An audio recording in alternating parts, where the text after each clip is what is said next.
Mind healing. Pero lahat po tayo nakakaranas ng sakit at karamdaman.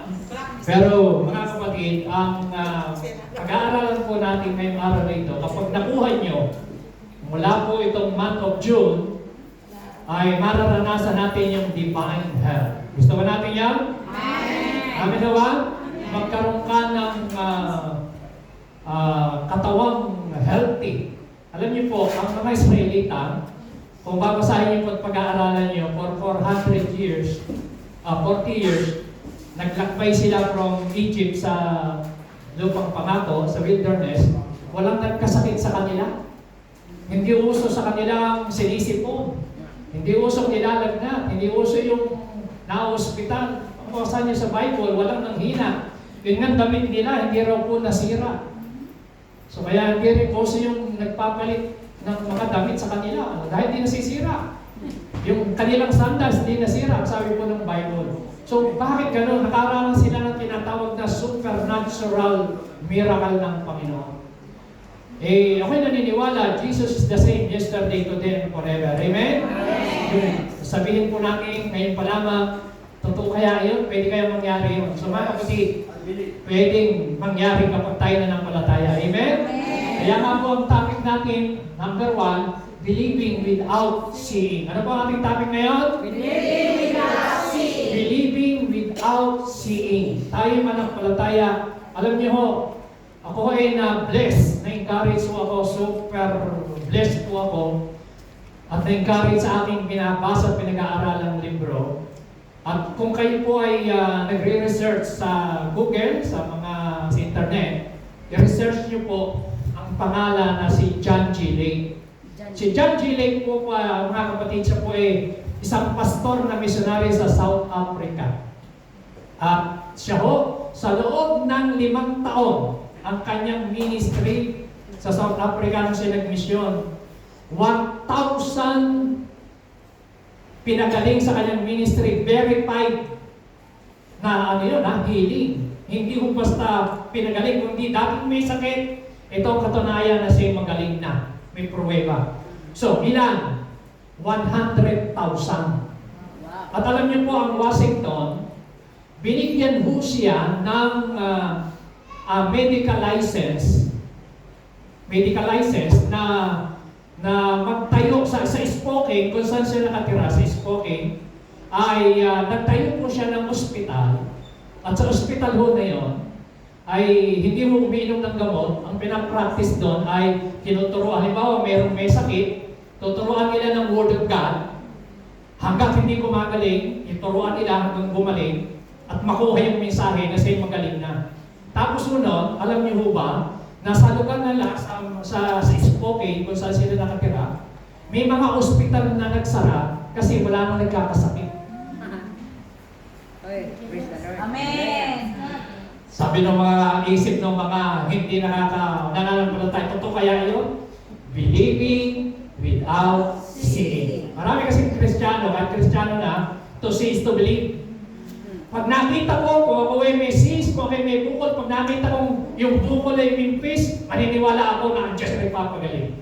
Pag natanggal ni rayuma ko, pag natanggal ni hika ko, pag natanggal ni migraine ko, pag natanggal ni sakit ko, naniniwala ako makikagaling. Ano tawag doon? To see is to believe. Pero sa Lord, manampalataya ka muna at saka mo makikita ang himala ng Panginoon.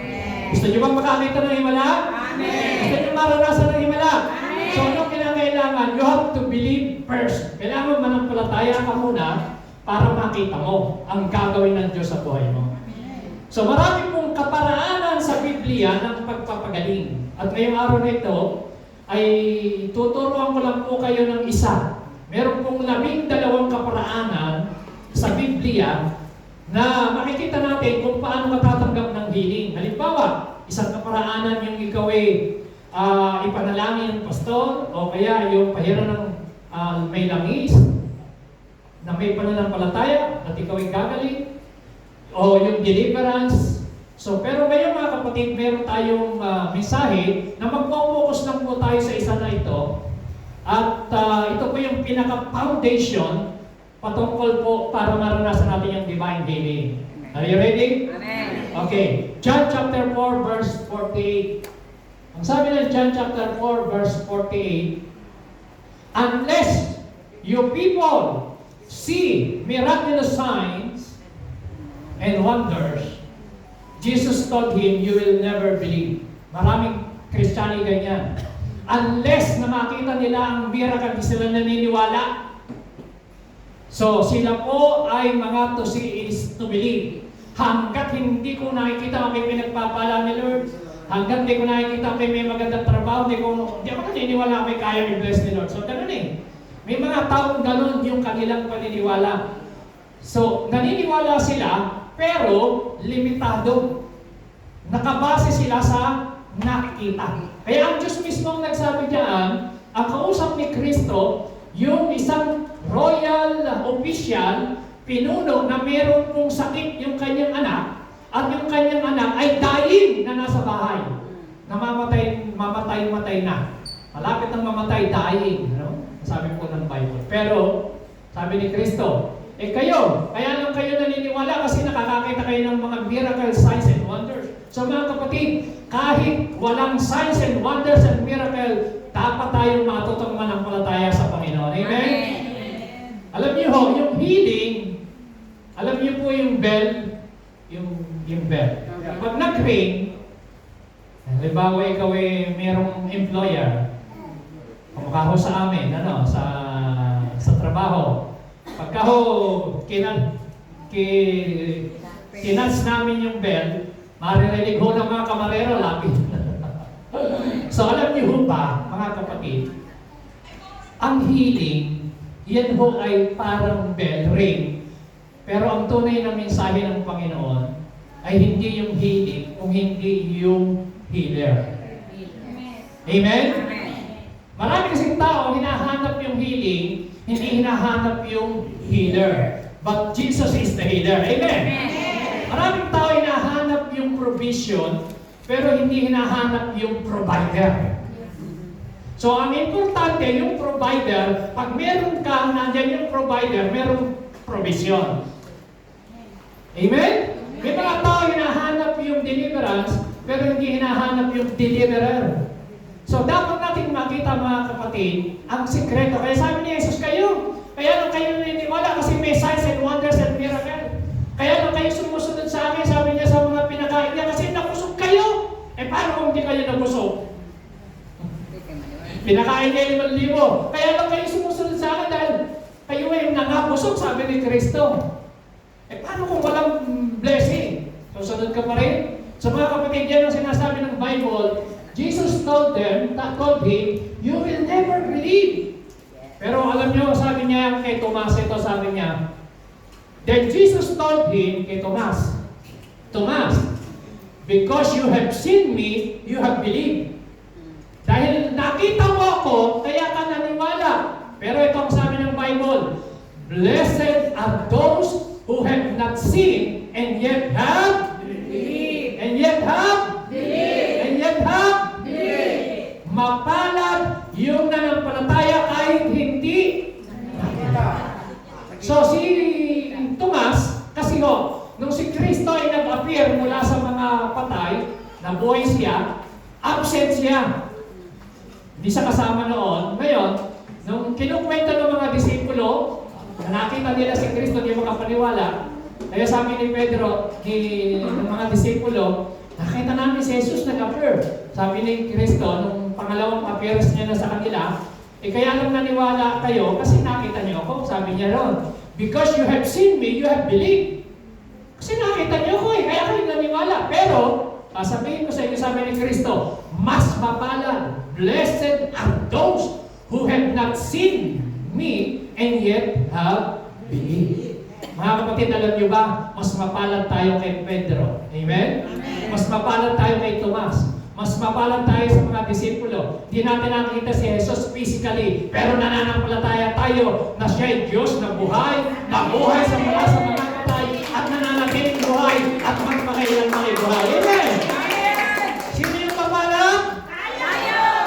Bakit? Nanampalataya tayo kahit hindi natin nakita si Jesus. literally and physically. Amen? Amen. Kahit di natin siya nahawakan, di natin siya na-touch, di natin nahipo ang kanyang laylayan, pero mapalad pa rin. Sabi mo sa katabi mo, mas mapalad ka kaysa sa disipulo. Amen! Naniniwala ba kayo? Mas mapalad tayo. Sabi ng Bible eh, blessed are those who have not seen and yet have believed. Kung ikaw ay nanampalataya, palapakan natin si Lord. Hallelujah! Amen? So how to receive divine healing? Number 1, healing is in Christ's atonement. Ito po ang pinaka-foundation. Pag naintindihan niyo po ito mga kapatid, tapos na. Lahat ng may sakit, sabihin ko sa iyo, good news. Ano yung good news? You are already healed. Amen ba? Amen. Bakit? Kasi healing is in Christ's atonement. Ang sabi ng Bible, ano po ba ibig sabihin ng atonement? Atonement is at one man. Ang ibig sabihin ng atone literally means to cover, but in the Old Testament, it appears to have taken on the theological meaning of to take away. Pag sinabing atonement, tayo po ay makasalanan mula sa makasalanan. Nung si Kristo na sacrifice sa kanyang buhay, tinubos tayo sa kasalanan, siya po ay nagsakripisyo, tubusin tayo to take away our sin. Kaya nga, He is the Lamb of God to take away our sin. Nagkaroon tayo ng reconciliation. So dapat maintindihan natin yan. Kaya nga po, the central truth of the gospel, ito po, Galatians chapter 1, verse 3 and 4. Grace and peace to you from God our Father and the Lord Jesus Christ, who gave Himself for our sin. So this is the central truth. Ito po yung dapat natin maintindihan. Pag sinabing atonement, so si Kristo po ay nagsakripisyo, kinubos tayo sa ating mga kasalanan to rescue us from the present evil age according to the will of our God and Father. So ang the central truth of the gospel, si Kristo ay namatay, si Kristo ay nalibing, si Kristo ay muling nabuhay mula sa mga patay. Amen? At kaya nung siya ay napako sa krus, sinabi niya, tinapos niya na ang lahat. It is finished. So that is atonement. Dapat natin maintindihan. Sa Isaiah chapter 53, ito po ang ibig sabihin ng atonement. Verse 4, surely He has borne our griefs. Sabi natin, griefs. And carried our sorrows. Sabi natin, sorrows. Yet, we esteem Him stricken, smitten by God, and afflicted. Verse 5, but He was wounded for our transgression. He was crushed for our iniquities. So, tinutukoy po rito mga kapatid ay si Jesus. Si Kristo po, nung siya napako sa krus at namatay, ang sabi doon, kinuha niya ang ating griefs. So, ipapaliwanag ko po sa inyo kung ano ibig sabihin ng griefs at ng sorrows. Okay? At yung ating damong transgression, mga kasalanan and iniquities, ay kinuha niya. Sabi doon, for our transgression, He was crushed, kaya siya napako. Upon Him was the chastisement that brought us peace.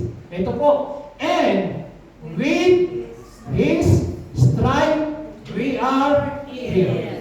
Sabay-sabay natin masahin, with His stripe, we are healed. Gawin natin personal, by His stripe, I am healed. Ilakas natin, by His stripe, I am healed. So sa Tagalog, sa natin ni Jesus, okay, magaling na. Past tense. Ang pagkikita niyo po, with ED, hindi ko sinabing sa natin ni Jesus, ikaw ay papagaling. Hindi sinabing sa natin ni Jesus, ikaw ay gagaling. Ang sabi ng Bible, with His stripe, we are what? Healed. Sabi mo sa katabi mo, you are healed. You are healed.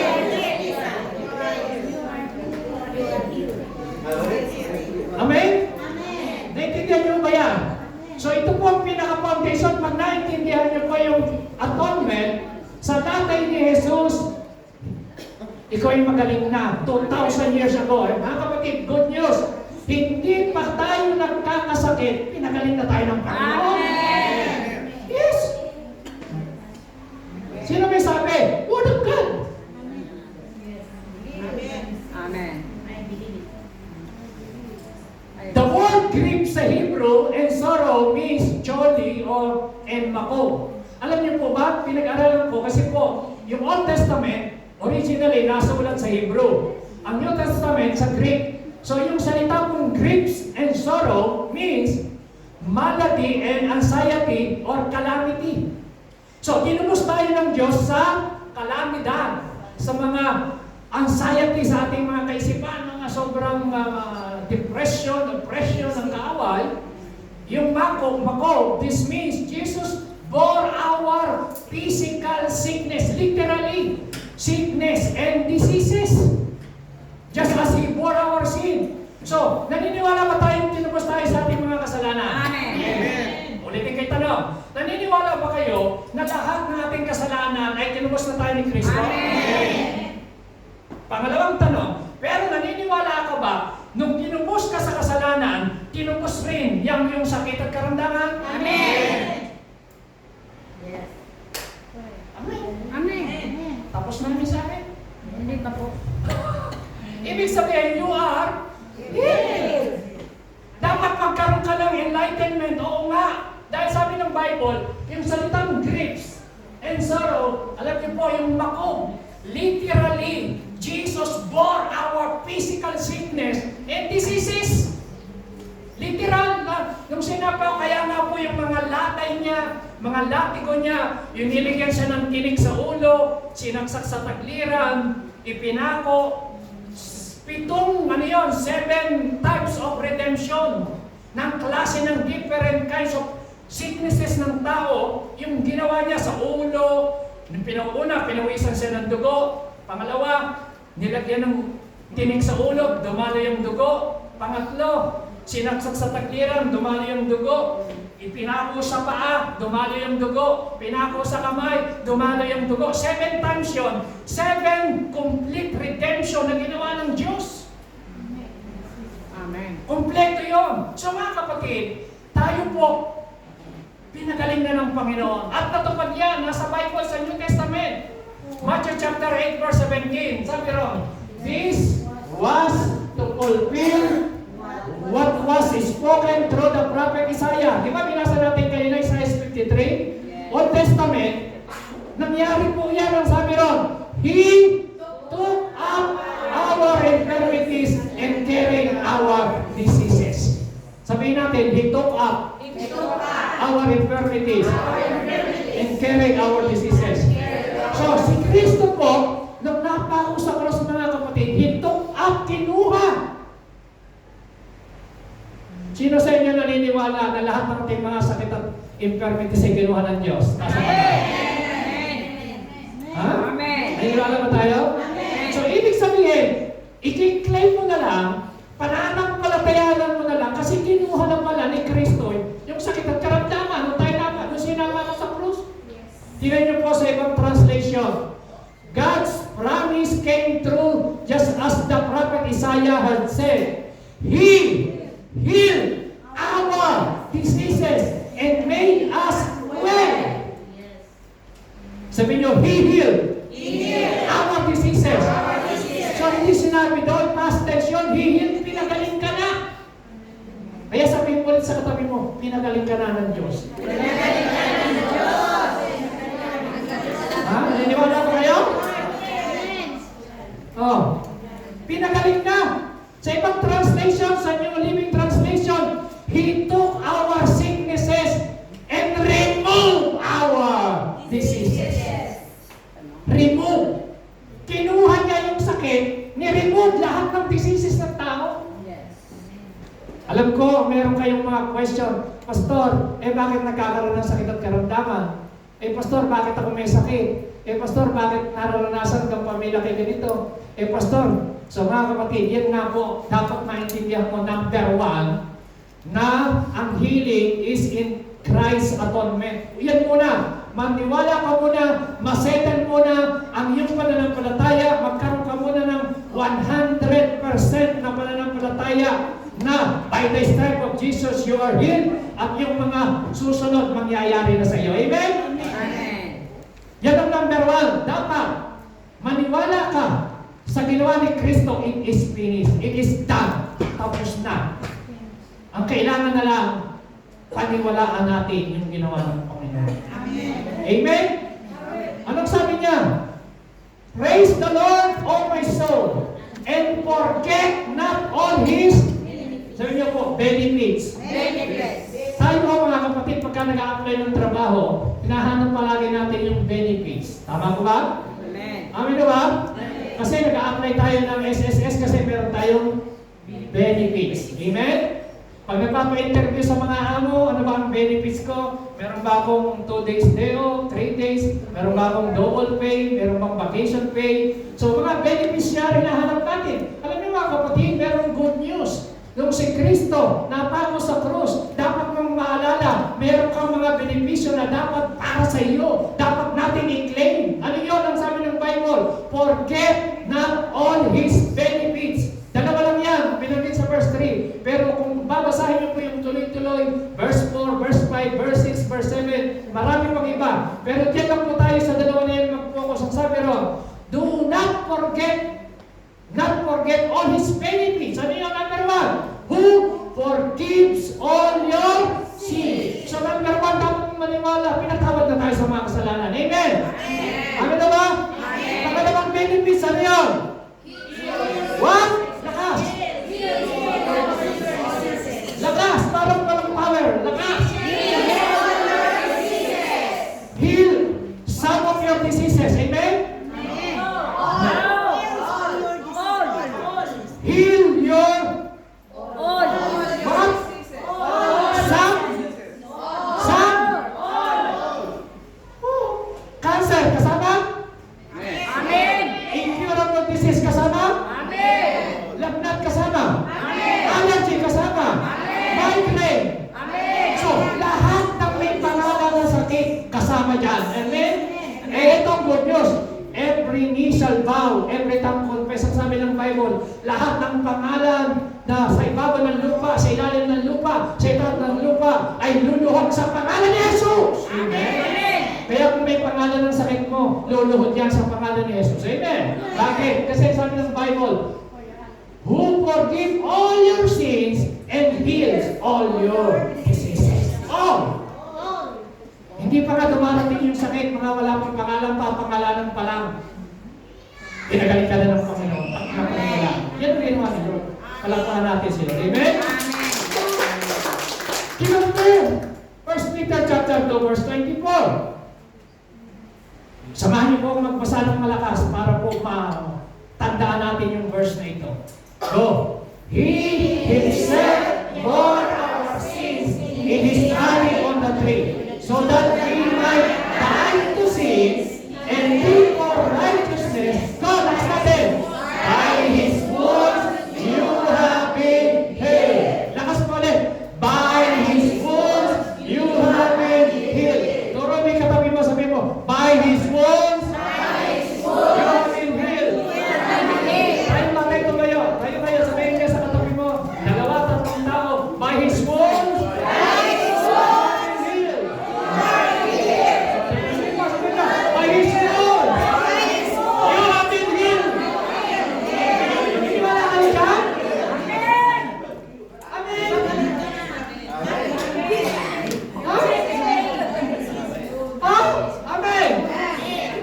yun ang kasi tayo. Hallelujah. Sante ba kayo? Yung sabi ng Bible, sa latin ni Jesus, ikaw ay magaling na. Number 2, na dapat nating tandaan, sickness is a curse of the law. Alam niyo po, ang sakit, sumpa ng kautusan. Amen? Amen ba?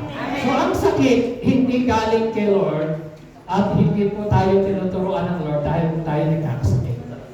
Kundi sa Old Testament, especially Deuteronomy chapter 28, sabi dyan, verse 61, every sickness, also and every affliction that is not recorded in the book of this law, the Lord will bring upon you until you are destroyed. Kasi po sa Old Testament, ang blessing nakukuha nila sa pagsunod.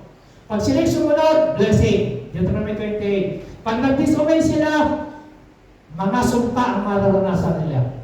Isa sa sumpa ay sakit, mga kapatid. Pag sinabing curse of the law, poverty, kasama yan. sickness, and death. So tatlo.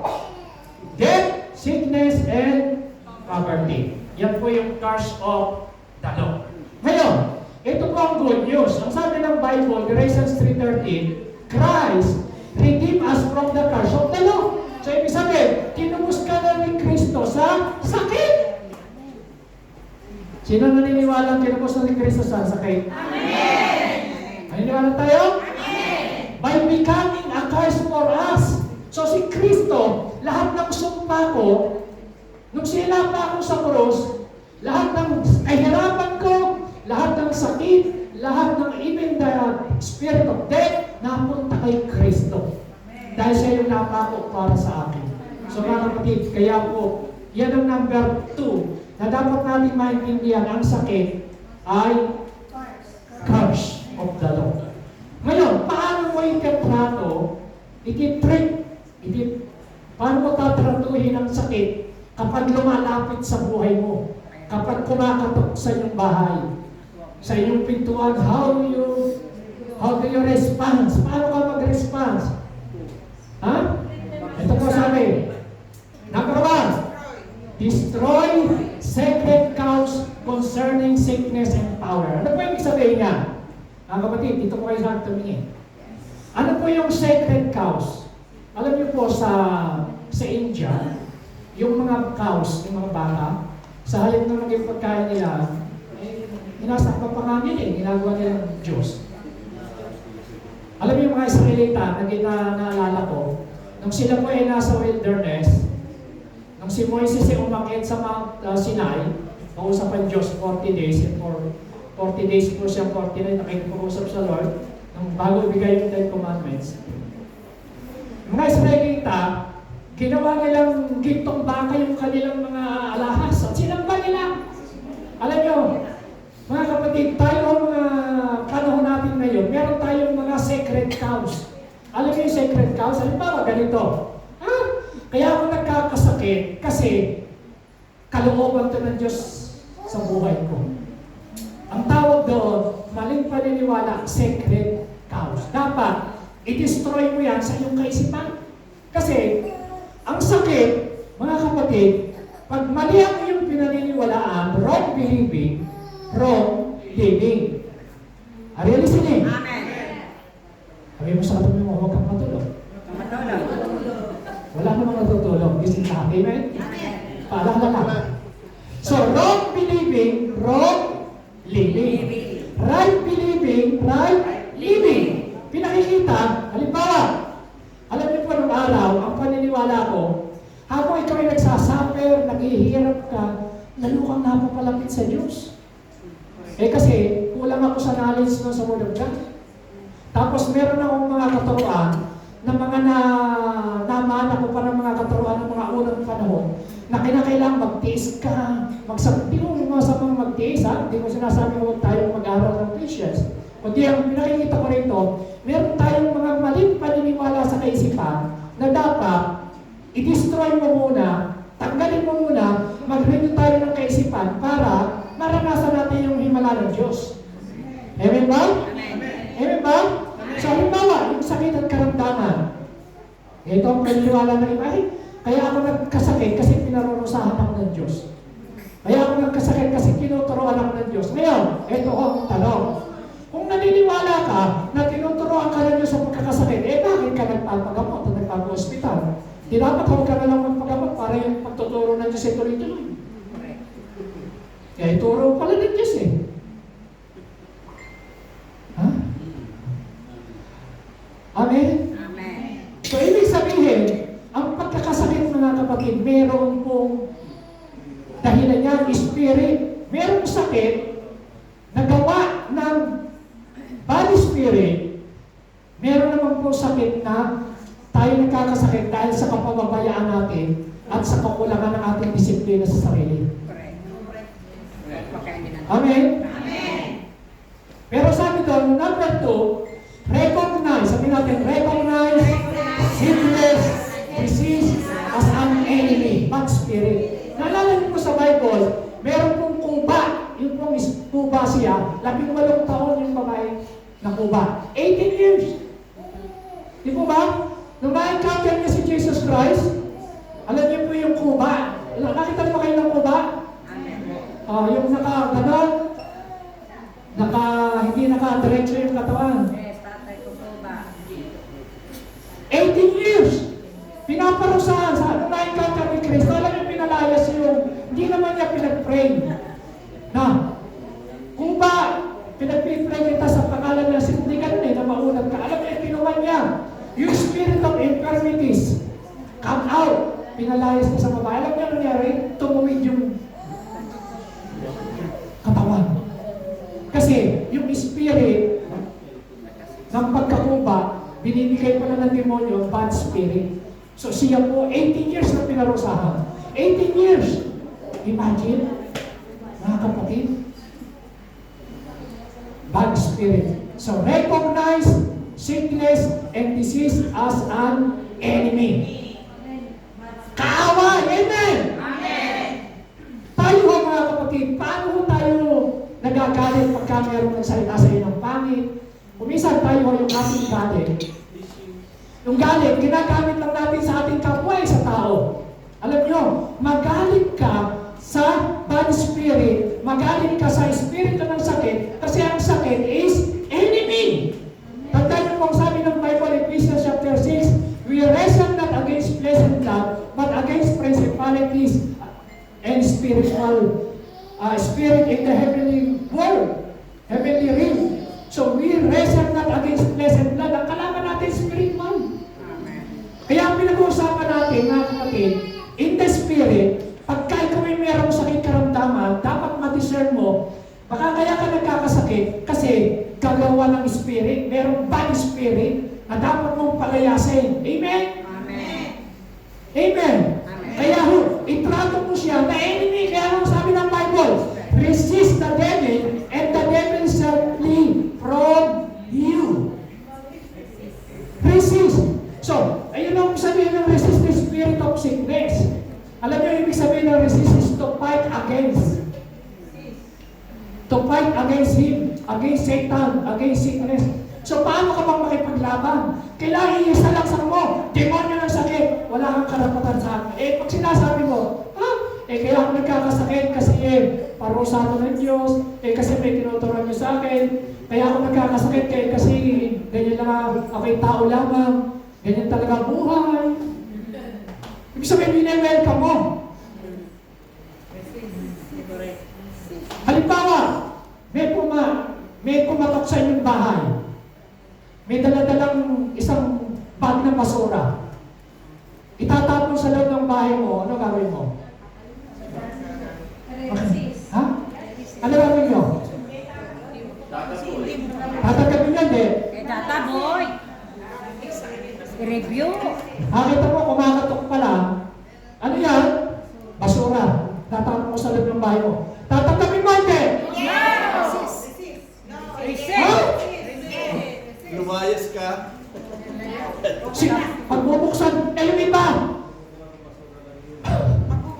Alam niyo ba, itrato niyo ang sakit na parang basura. Pag kumakatok sa inyo, yung iba, ikaw pala, hantay mo si. Ngayon lang tayo nakita. Come. Wini-welcome pa. Kaya pagka kinumusta mo, kumusta ka na? Eto. Mahina na ako. Kawawa naman ako. Namamatay na yata ako. Hindi na yata ako gagaling. Isang bulati na lang di pumipirma. Kumusta ka na? Eto, yung sakit ko palipat-lipat. Tapos may makakasalubong sa daan. Ano, kumusta ka na? Eto, ang dami kumilya ng nagamot. Sabi ng isa, mas marami ko sa iyo. Yan sila. May paramihan pa sila, na kontes. Mga kapatid, yan ang tinatawag na secret cows. Kailangan, alam mo ang authority mo, alam mo kung sino ka, anak ka ng Diyos, you have the Word of God, you have authority, you have the Spirit of God. Ang sabi ng 1 John chapter 4, verse 4, greater is He that is in you than Satan than that is in the world.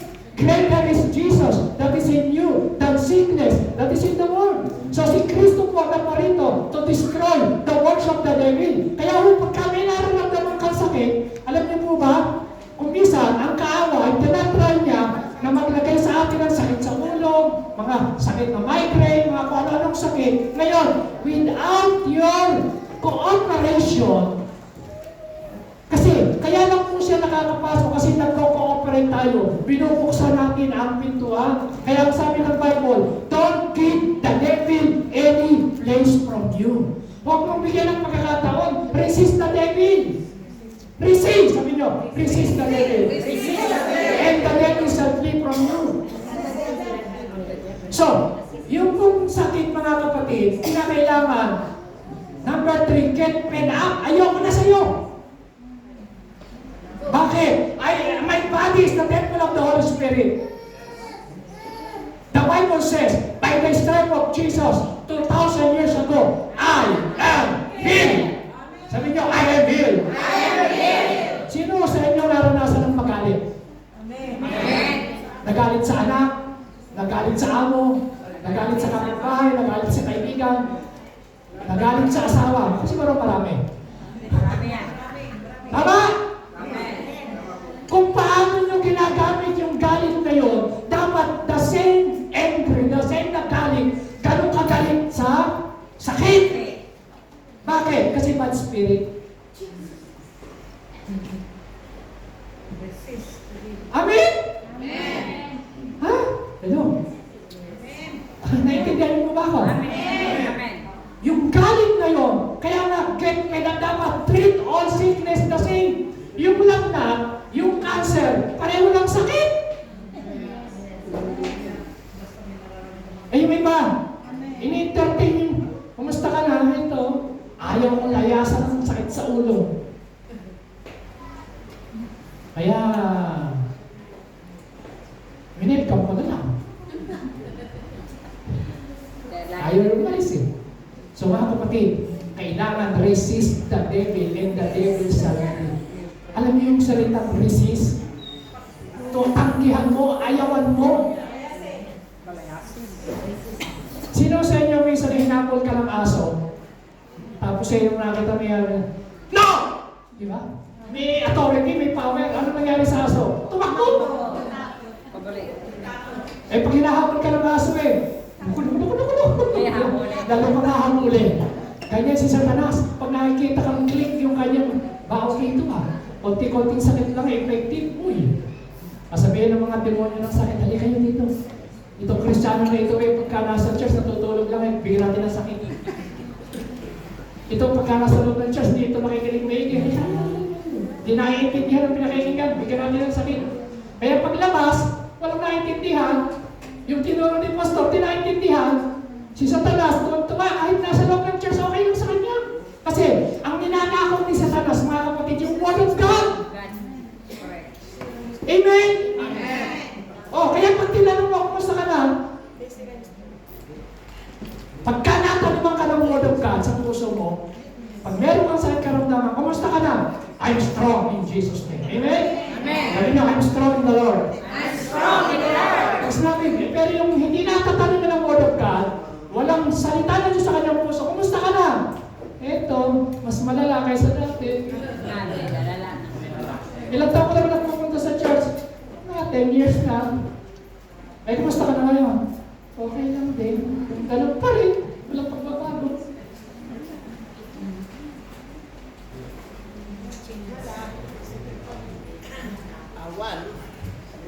Awan. Mga kapatid, ang ninanakaw ni Satanas, word na natatanim siya. Huwag mo yung hayaan. Kaya nga, sabi doon, rebuke and command the spirit of sickness. Sabi niyo, rebuke and command the spirit of sickness. Pag sinabing rebuke, sabi niyo, come out! Everybody, sabi niyo, practice. Sabi niyo, come out! Alam niyo, sabi ng Bible, Luke chapter 10 verse 19, I have given you power and authority sa lahat ng mga espiritu ng mga scorpions, snake, and no one will harm you. Sabi ng Luke 10:19. Sabi ng Panginoon sa mga disipulo, heal the sick. Hindi sa aming pray for the sick, ha? Ang sabi ng Lord, heal the sick, cast out them spirit, raise the dead, cleanse the lepers. Yan ang sabi ng Lord sa mga disciple. Hindi sa aming pray for the sick, no? Heal the sick. Ibig sabihin, binigay ko sa inyo yung authority and power. Dapat alam nyo mag-review, alam nyo magpalayas. So, pagka meron kayong kumakatok sa inyong pinto, may dalang basura, hindi ka welcome dito. Layas! Amen? Pagka kumakatok si Satanas, may daladalang sakit, karamdaman, may daladalang anxiety, may daladalang mga pangluloko. Alam niyo po, ang number one niyang ginagawa sa tao, spirit of deception. Sabi niyo, deception. Deception. Ano yun? Dinadaya niya ang isip ng tao na maniwala tayo na yung totoo ay hindi totoo. Denied, deceit, deception. Yan ang kanyang number one instrumento, yung tayo papaniwalain na, okay lang ang sakit may tinuturoan niyo sa iyo, ang sakit normal lang yan. Alam niyo mga kapatid, sa Bible, makikita niyo po, lahat ng mga pinagaling ni Kristo, inuutusan. Ang mga disciple, inuutusan. Alam niyo, pag nagbasa kayo ng Acts chapter 3, di po ba? Pamilyar kayo, meron doon isang may sakit mula po sa sinapupunan ng magulang, since birth, lumpo na. Dinadala sa beautiful gate. Namamalimos ng pera. Dadaan si John at saka si Pedro papunta ng templo, alas 3 ng hapon. Sabi ng mga lumpo, naku, makakahingi ako dito, nakaganyan ang kamay. Pero, pansinin niyo po, sabi ni Pedro, tinigil ka rito. Sabi ni Pedro, ito ho, nakuwi kayo sa puso ko. Sabi ni Kristo, di Pedro, silver and gold have I na. Hindi ho yun ang nakuwi kayo sa puso ko kasi meron mo kayong mga silver and gold. Alam mo nakuwi kayo, sabi ni Pedro, kung ano ang meron ako, what do I have? I give unto you. In the name of Jesus, rise up and walk! Amen. Ipinag-pray ka ni Pedro? No. Tanong, pinag-pray ka ni Pedro? No. Sagot, pinag-pray ka ni Pedro yung lumpo na tumayo? Anong ginawa? Susan. Ginawa, inutusan. Ano sabi ni Pedro? Kung anong meron ako, sa pangalan ni Jesus, tumayo ka. Ayan po ang problema ng mga Kristiyano. Hindi mo alam kung anong meron ka. Dapat yung maintindihan na hindi ka simpleng tao. Sabi ng iba, kumusta ka na ba? Ito, sapagkat ako'y tao lamang. No! Tama, tao ka. Pero ikaw ay hindi ordinaryong tao. You have the Word of God. You have the Holy Spirit. You have the power. You have the authority na galing sa Panginoon. So, depende na lang sa iyo kung papayag ka. Depende na lang sa iyo kung hindi mo gagamitin yung authority and power na binigay ng Diyos sa iyo. Kaya sabi ni Pedro, kung anong meron ako, yan ang ibibigay ko sa iyo. Iyan ang problema natin lahat. Hindi mo alam kung anong meron ka. Kaya ang tanong nga ni Lord kay Moises, nung yung mga Israelite umiiyak, tapos hindi nila alam kung paano makakatawid sa Jordan River, sa Red Sea.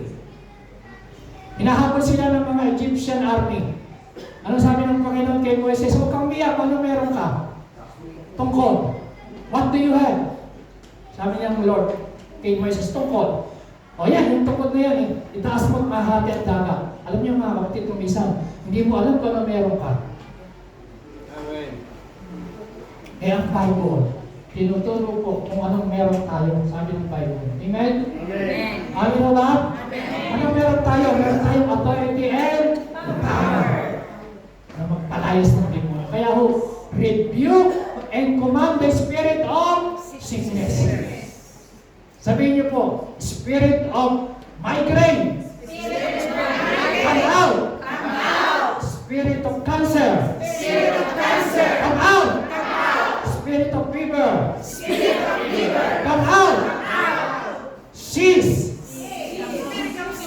Sis, sabi natin, sis. Come out. So, narara, i-practice nyo yan na mag-review, magpalayas. Pero huwag yung tao malalayasan nyo, ha, yung sakit. Baka kami, asawa nyo, layas ka! Ang pinalalayas natin, yung sakit, amen. Yung tayo galit sa espiritu ng sakit at karamdaman na yan, amen. Bakit?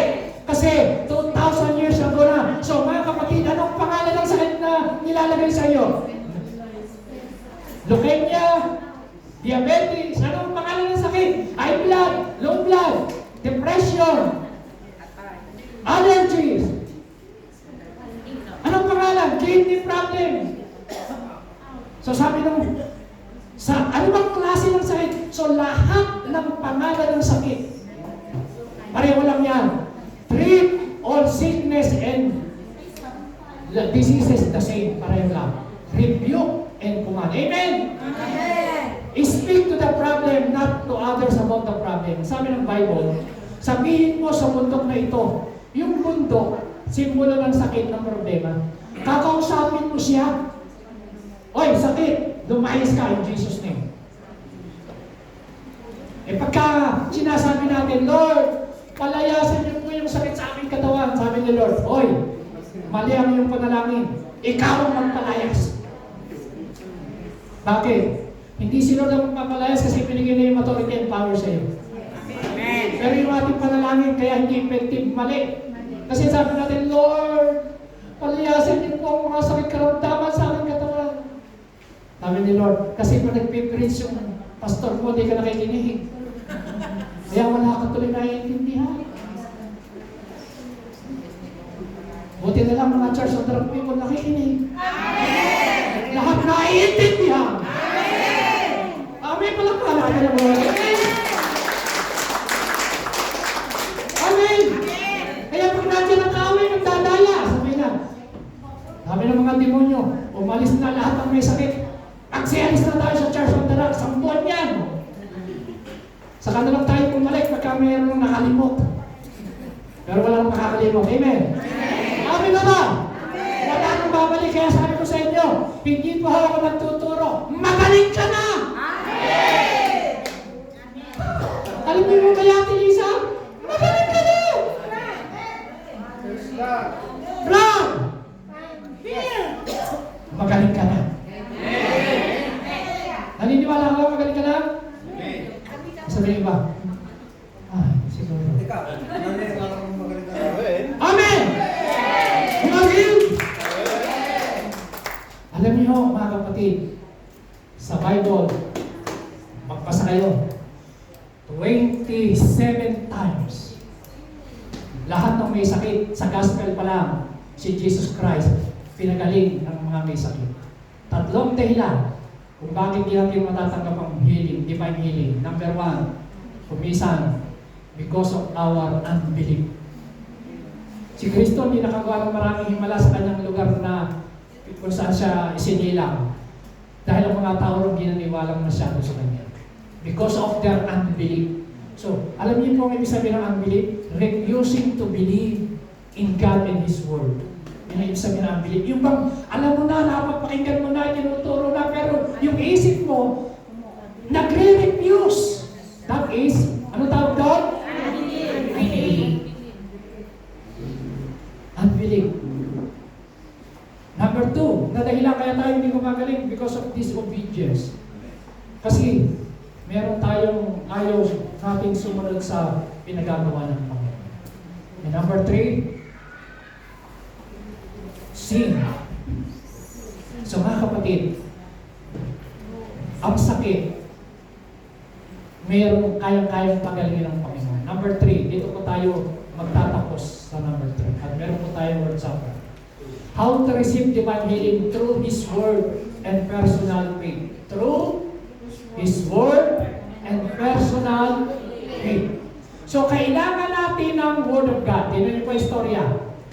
Ito yung text natin. Once more, He visited Cana in Galilee. Si Kristo, pumunta po siya sa Cana in Galilee, where He had turned water into wine.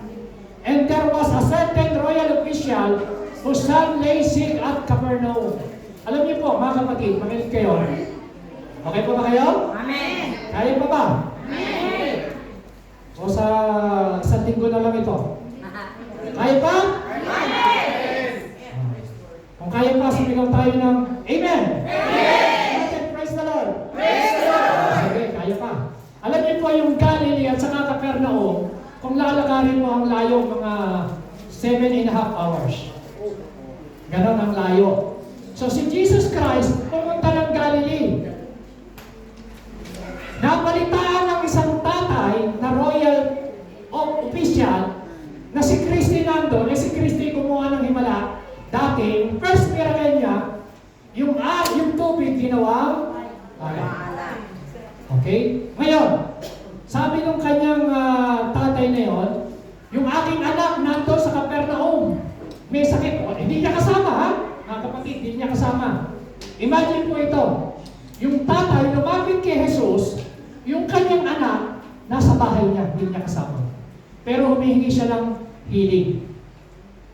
Pwede bang gawin ng Diyos yun? Yes, ayan ang sabi ng Bible. Verse 47, when this man heard that Jesus had arrived in Galilee from Judea, he went to him and begged him to come and heal his son, who was close to death. Sa ibang translation po, ang sabi ron ay nearly dying, talagang namamatay na.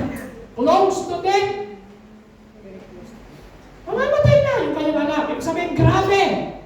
Pag sinabing close to death, okay na, buhay sakit. Hindi simple.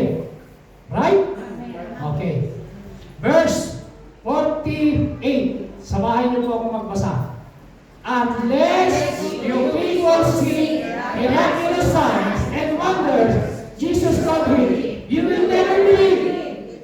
The royal official said, Sir, come down before my child dies. Kita niyo yung kanyang pananampalataya. Yung una, yung faith ng tatay niya ito, weak. Ang tingin niya, kung hindi pupunta si Kristo, mamamatay na anak niya. Pero, alam niyo po, hindi pinuntahan ni Kristo sa bahay para ilehas at para ipag-pray. Alam niyo ba na hindi lahat ng mga may sakit, hindi lahat ng sakit at karamdaman, kailangan mong ilehas at ipag-pray. Si Kristo hindi naman niya ilehas at ipag-pray. Pero paano gumaling? Ang question, paano gumaling? Gusto niyo malaman? Amen. Okay ba kayo? Paano gumaling? Hindi naman ipinag-pray. Hindi naman inilehas. Hindi pinuntahan sa bahay. Paano gumaling? Ito, verse 50. Ilakas nyo, kayo pumasa. Kaya yan ang sikreto kung paano gumaling. Jesus. Everybody. You may go, your son will live. The man took Jesus at his word and departed.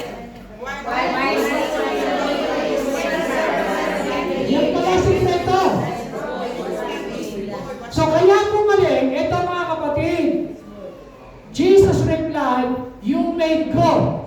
Pwede ka nang umuwi, your son will live. Hindi niya sabi niya, uwi na! Yung anak mo, magaling na. Hello? Nagkakaroon ba yan? Ha? Naintindihan niyo ako? Sabi ng Lord, uwi ka na, galing na yung anak mo. Hindi sinabing, umuwi ka yung anak mo, papagaling.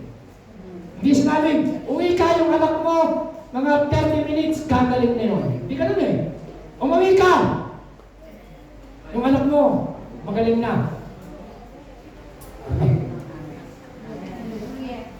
Alam niyo ginawa ng tatay? The man, he took Jesus at his word and departed. So ito yung susi, mga kapatid. Gusto niyo makuha yung susi sa divine healing? Amen. Kuhanin. Yung tatay, he took the word. Yung sinabi ni Kristo, umuwi ka at magaling na. Yung salita na yun, ang kinuha niya, kinanggap niya, nireceive niya sa puso niya. Yes! Yes! Magaling na yan ako, uwi na ako. Yes! Magaling na yan ako, uwi na ako. Yes! Magaling na yan ako, uwi na ako. Amen! He took Jesus, His word, kinuha niya.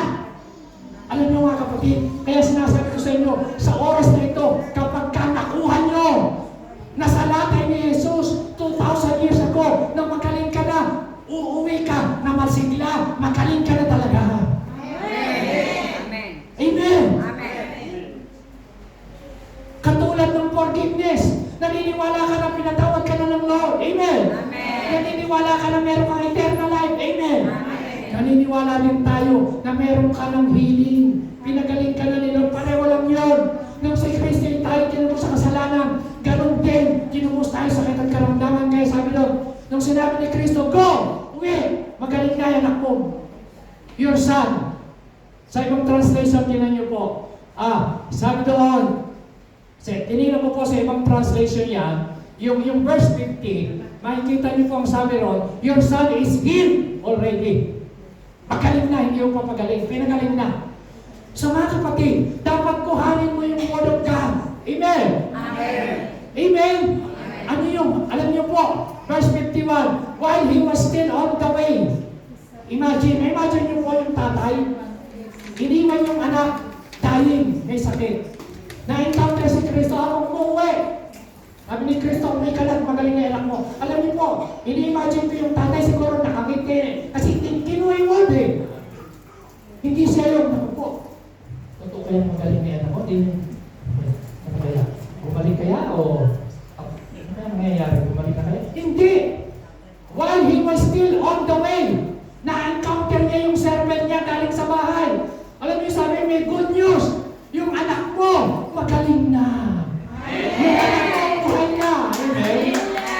Ito po, nilinaw ni Chris, nung Royal, anong oras ba? Anong oras?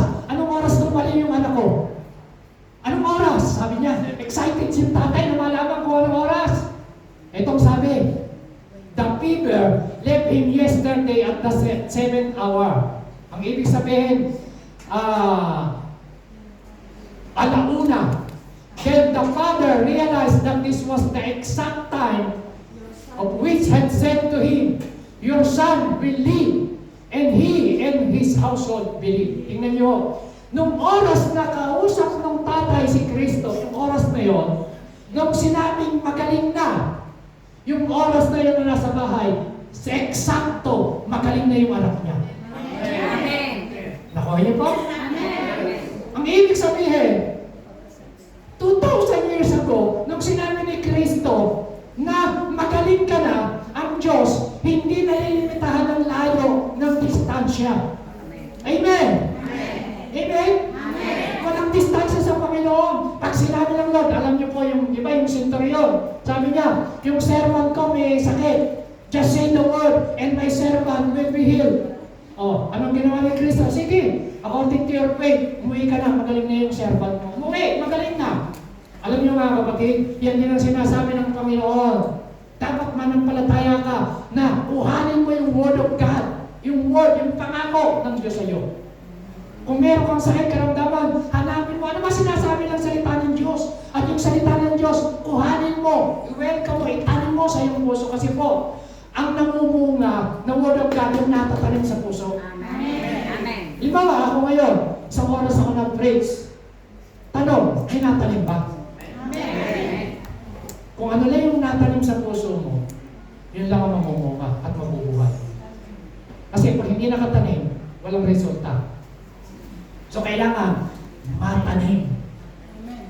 Amen? Amen? At ano nangyari? Gumaling yung kanyang anak. So mga kapatid, ito po, how faith is supposed to work. Paano ba nag-ooperate ang pananampalataya? Yung official, may problema.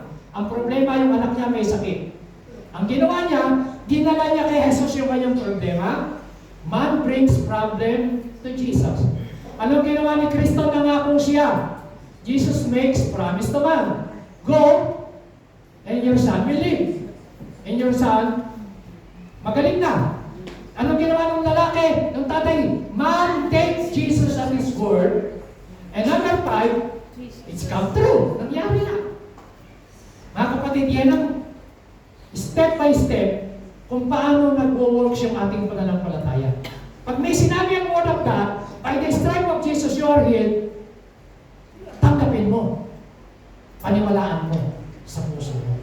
Amen! Amen. Pag sinabi ng salita ng Diyos na God will provide, God will provide. Pastor, kailan nangyayari yun? Ay, pananampalataya mo. Kahit di mo pa nakikita, maniwala ka muna in the Spirit. Amen? Amen. Magkakapapil talaga kaya ako? Yes, magkakapapil spiritual ka. So kasi lahat ng bagay nagsisimula in the spirit. Sa spiritual, so dapat in the spirit, tanggapin mo na. Alam niyo po ba, na kapag ikaw ay nanalamin, tinignan mo, bakit ganito yung tsura ko, mukha pa rin ako may sakit. Physical yan. Pero dapat mong makita in the spirit na sa lahat ng bagay, nagsisimula sa spiritual realm. Dapat in the spirit makita mo, you are blessed, you are healed, you are delivered, you are redeemed. Amen? Dapat in the spirit makita mo na yun. Bakit? Kasi po, yung Espiritu ng Diyos nakipag-isa sa ating Espiritu. So, ang tao po, spirit, soul, and body. Bago mag-manifest sa physical, dapat makita mo na in the Spirit. I am healed in Jesus' name. Amen? Amen. Sabi niyo, I am healed. I am healed. I am delivered. I am delivered. I am victorious. I am redeemed. I am free. I am blessed. In Jesus' name. Dapat nakikita mo yan in the Spirit. Pero pag hindi mo yan nakikita in the Spirit, pag tumingin ka sa physical, wala naman. Yun ang tinatawag na to cease to believe. Kaya sabi ni Kristo, manampalataya ka muna bago mo makita. Kaya ano sabi ng John chapter 48, kailangan believing without seeing. Pastor, ganito pa rin ang pakiramdam ko. Pastor, handyan pa rin yung bukol. So kaya nga kailangan mong manampalataya kasi nandyan pa. Kasi kung wala na, hindi mo na kinakailangan ng faith dahil wala na eh. So kailangan mo ng manampalataya hanggat may nandyan. Yan ang tinatawag na believing without seeing. Palakpakan natin ang Lord. Amen? Amen! Amen! So, tingnan niyo sabi ng Bible, John 20 verse 29. Basahin mo ulit. Then Jesus told him, because you have seen me, you have believed. Believe are those, blessed are those who have not seen and yet have believed. So, kahit hindi mo pa nakikita, maniwala ka na nasa iyo na in the Spirit. Palakpakan natin ang Panginoon. Hallelujah! Nakunin mo yun? Nakunin mo? Kailangan, maniwala ka.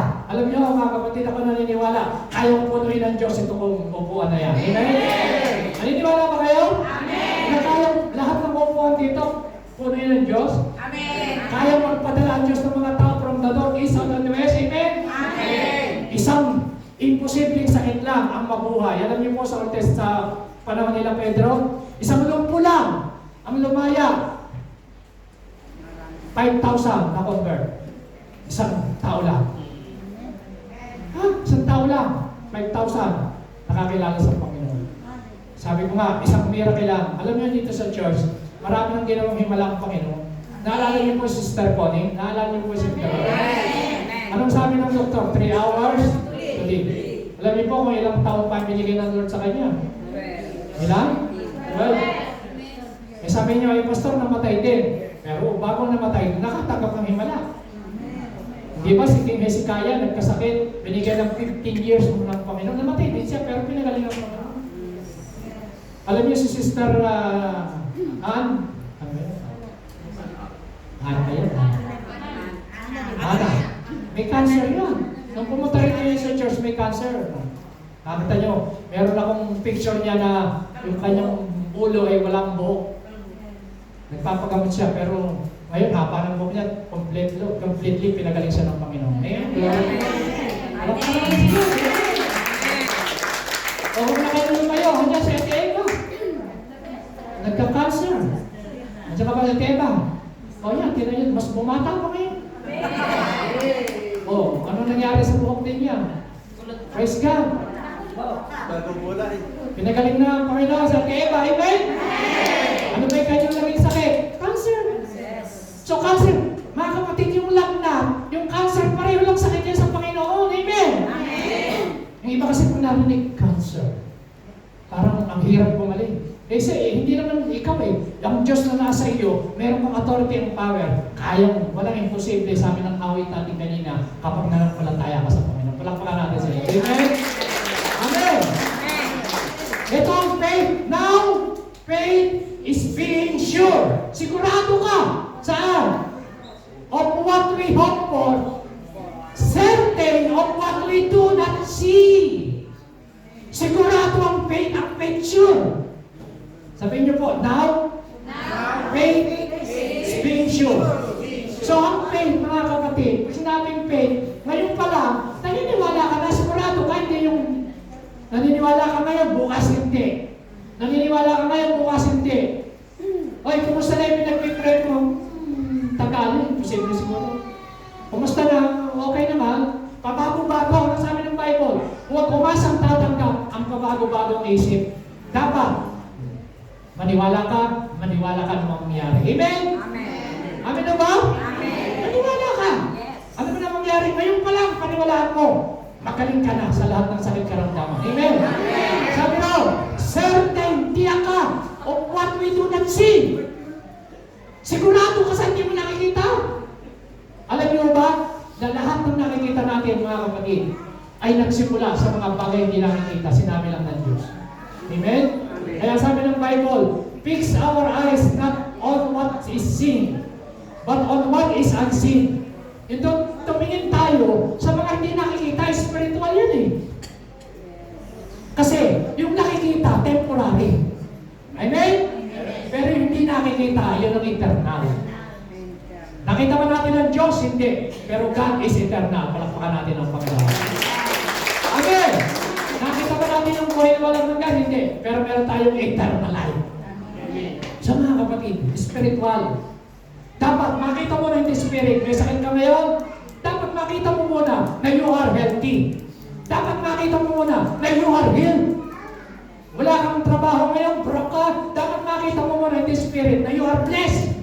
Kasi sabi ni Ephesians chapter 1 verse 3, we are all blessed with every spiritual blessing. So dapat makita mo muna yun. Eh hindi, kumusta ka na? Eto, hindi na siguro ako asenso buhay. Talaga buhay. Mahirap ako pinanganak, siguro mamamatay na ako mahirap. Kawawa ka na. Dapat makita mo muna yung Word of God. Amen? Amen ba? Praise God. Kailangan natin manampalataya, believing without seeing. Kamukha po ng disipulo niya. So the man took up his word. Yung kung pinag-usapan natin kanina na royal. Tingnan niyo po, tingnan mo sa iba-ibang translation. Ang sabi sa ibang translation, the man believed the word. Naniwala siya sa word of God. Yung salita ni Kristo. Sa iba, the man put his trust. Nagtiwala siya sa word of God. Alam niyo po, sa ibang translation, sabi ng Lord, go back home. Your son is healed. And the man believed Jesus and he started home. Tingnan niyo? Naniwala siya, umuwi siya, maninay ka niya anak. Hindi naman pinuntahan ni Kristo. So mga kapatid, sinasabi po ng Word of God, tayo ay magaling na. Ano sabi ng Psalm 107 verse 20? Lakas niyo po.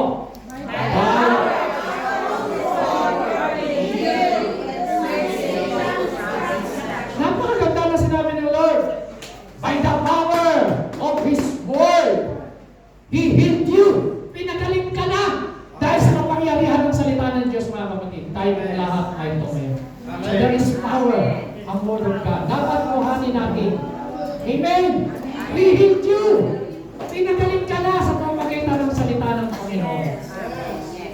Mga kapatid, ang Word of God, God's Word is true. Totoo ang Word of God. Hindi nagbabago, hindi nagsisinungaling ang Panginoon. Sabi ng John 17:17, sanctify them by the Word of God because the Word of God is true. Hebrews 4:12, God's Word is active and alive. Buhay ang salita ng Diyos. Amen? Amen. God's Word. Alam niyo po ang salita ng Diyos. Ito po ay hininga ng Diyos. Inspired by the Holy Spirit. Ang Word of God. And God works by His Word. Sabi niyo, God works by His Word.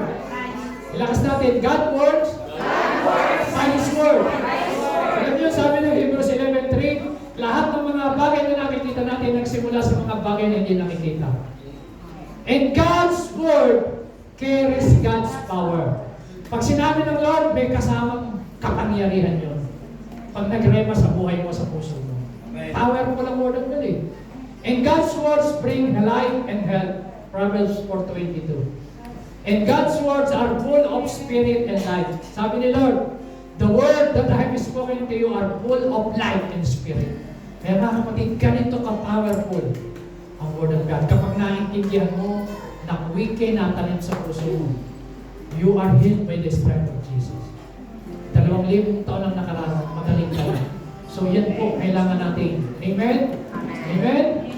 Praise God. Hallelujah. Praise the name of Jesus. So pakidalan po yung ating praise God. Naniniwala ba kayo na kayo pinagaling na? 2,000 years ago? Amen. Amen. So lahat ng may sakit, may karamdaman. Mga kapatid, ano pa lamang po ito? Foundation. Unang lesson pa lamang po yung ating pag-aaral.